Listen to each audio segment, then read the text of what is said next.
These are more developments coming in regarding the allegations against M.J. Akbar. One of the first journalists who had alleged sexual harassment by him has now responded to the minister's statement in which he's denied those allegations.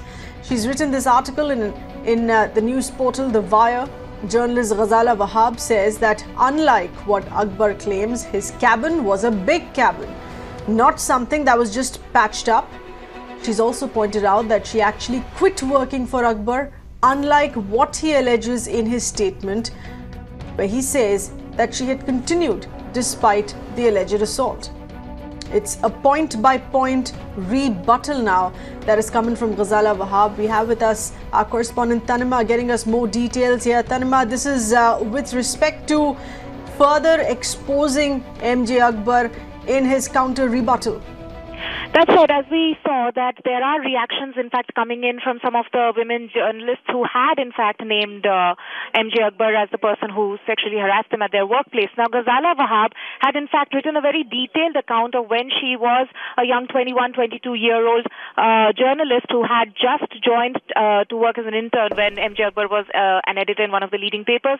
And she says that her account, which now M.J. Akbar is questioning, she says that it was not just herself. She has attached screenshots of some of the conversations she had with other journalists who she claims were also completely aware of what had happened with her, the fact that this is something that she had even complained to her seniors back then. And she also says that according to the screenshots that she has attached in that article, it's clear that there were several other journalists also who were aware of what had happened to her.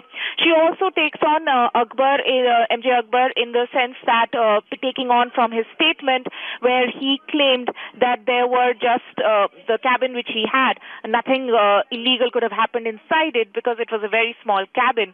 But then it's not just her. We also heard from journalist Suparna Sharma earlier in the day, and now Ghazala Wahab saying it was in no way a small cabin. It had a big desk inside and it was a sufficiently big cabin for an editor.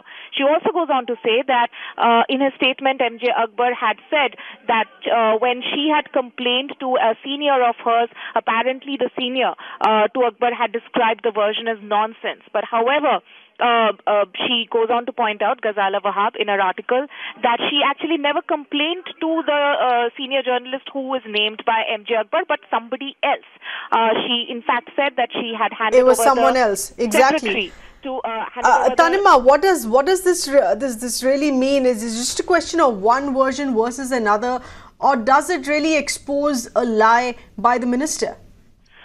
What we have in fact seen is that most of these women journalists, now that they are reacting to M.J. Akbar's statement issued yesterday, and now of course we see that he has filed a defamation case against one of them, Priya Ramani. But most of these journalists are sticking to their stand. None of them are really backing out. None of them are altering any bit of the allegations that they had leveled against him. There has been some responses from some of them, and none of them have actually backed down from what they had claimed earlier.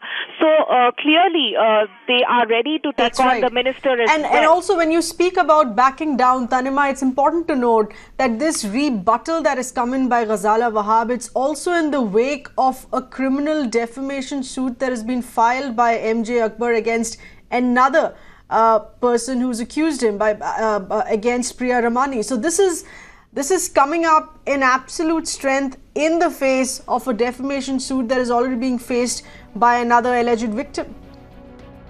As we saw earlier in the day, M.J. Akbar filed an affidavit against Priya Ramani where he said that there has been irreparable loss and damage to his reputation, a reputation that he had built over the years working as an editor, as a journalist, and he claims that all the allegations made by Priya Ramani, he lists out the publications in which they had appeared, and he says that all the allegations are scandalous, baseless, and complete lies.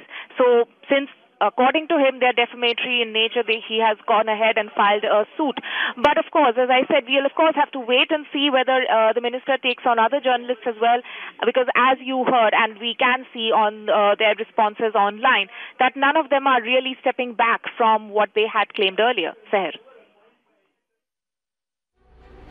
Tanima, many thanks for getting us those details.